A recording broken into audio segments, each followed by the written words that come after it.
The simulation hypothesis says that the world is not real and that it's just a simulation. Depersonalization and derealization sufferers find this hypothesis very troubling because their experience of unreality seems to corroborate it. Does DPDR tell us we're living in a simulation? If you're being bothered by the simulation hypothesis and want to know the truth, then this video is just for you. We've all seen the eye-catching headlines by now. Top scientists prognosticate that we might be living inside a simulation. Billionaire Elon Musk firmly believes in the simulation hypothesis. Not only is this notion absurd for most of the general public, but it can also trigger a lot of existential dread for many depersonalization and derealization sufferers. As if the DPDR experience isn't confusing enough, now we have to deal with these bizarre claims that what is real might, after all, not be real. We don't need to add fuel to this fire. I've seen so many comments and threads online about people with DPDR being abnormally affected after hearing the simulation hypothesis. So I am going to give you some counter arguments to help you get over this existential dread that you might be feeling. I will help put your mind at ease from all of this nonsense. For those of you who are not familiar with this argument, it states that the universe could merely be a simulation run inside a powerful computer by an outside, more real universe. Sort of like the movie Matrix, but not exactly. You see, at least the Matrix posits that the humans are real and that they are just being plugged into a simulated world. On the other hand, the simulation argument goes one step further and says that nothing in this world may be real and that me, you, and everything that we are aware of could just be a simulation. We may just be characters inside a giant video game. Now you can see how this can be so distressing to anyone suffering from depersonalization or derealization. If you're feeling scared or triggered after hearing this, hang on. Don't worry, watch the video fully. It's going to help you calm down. Let's begin by taking a closer look at this theory. Oh wait, you know what? It turns out it's not really a theory at all. It's just a hypothesis. What most people don't understand about this whole new simulation argument is that it's just a hypothesis. In many places, you will see this being referred to as the simulation theory, but that's just a misnomer. The difference between a hypothesis and a theory is that the former is simply an explanation about something and hasn't gone through any rigorous scrutiny by the scientific community. In other words, everyone and their crazy uncle can have their own hypothesis about how the world works, however silly that might be. It's a free country, right? But that doesn't mean all of those hypotheses are valid and stand up to scientific scrutiny. A hypothesis can become a theory if it can be supported by a verifiable proof that can be accepted by the general scientific community. So, rest assured, there is no simulation theory. It's merely a hypothesis. There hasn't been any verifiable proof or any evidence that supports the argument that we are living inside a simulation. Okay, I hope that made you calm down a little. So let's dig in a bit more. Why does this hypothesis even exist in the first place? Well, it's because as humans, we're always searching for the first cause. We have looked at the universe and wondered, how did all of this begin and what's sustaining it? Not only that, the universe is vastly complex.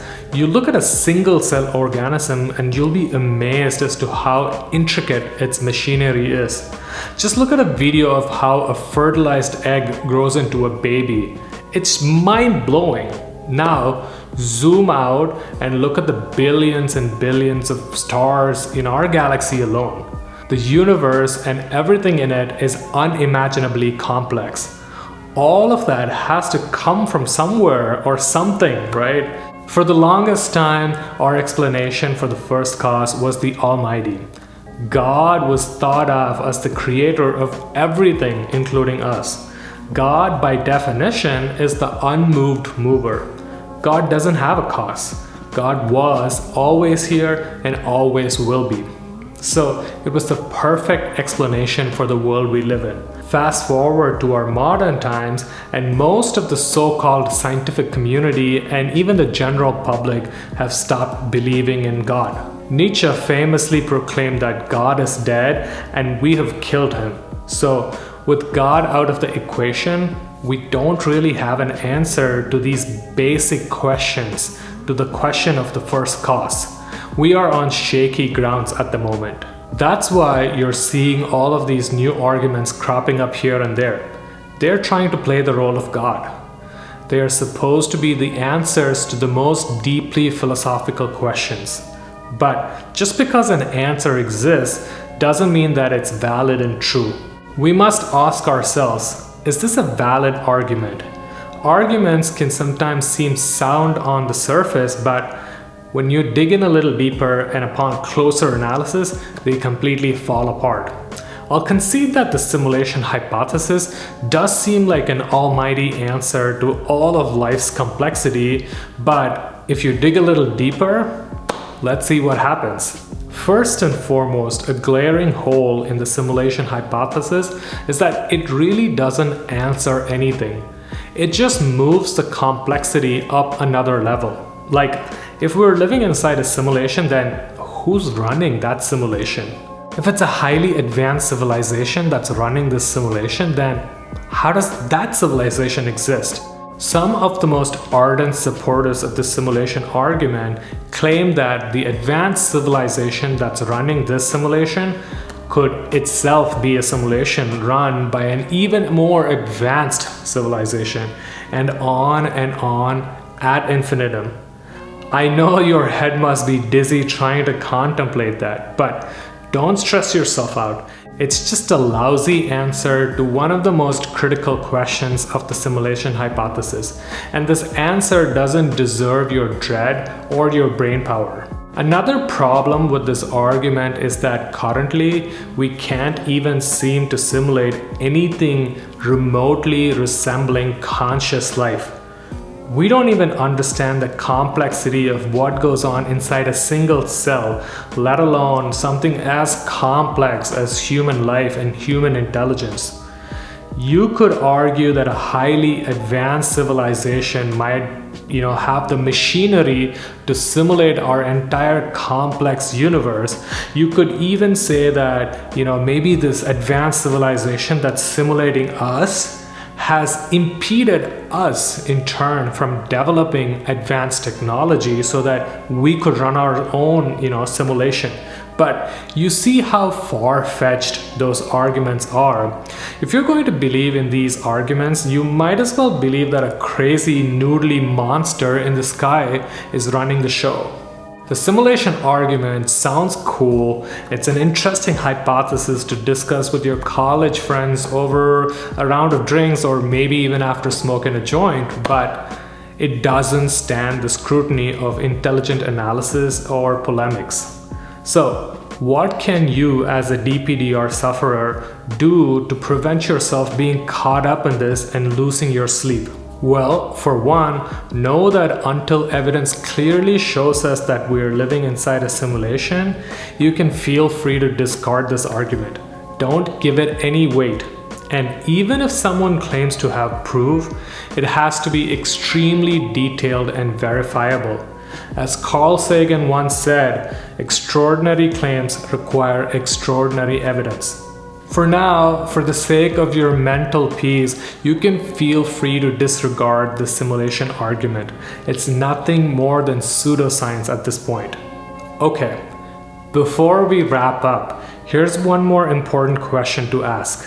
So, what if the simulation hypothesis is true?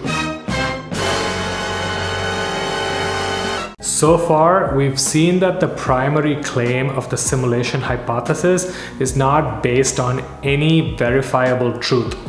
There's no clear evidence supporting any of this. But you know what? Let's play along. Let's suppose that in the future, we do discover that the universe is indeed a simulation.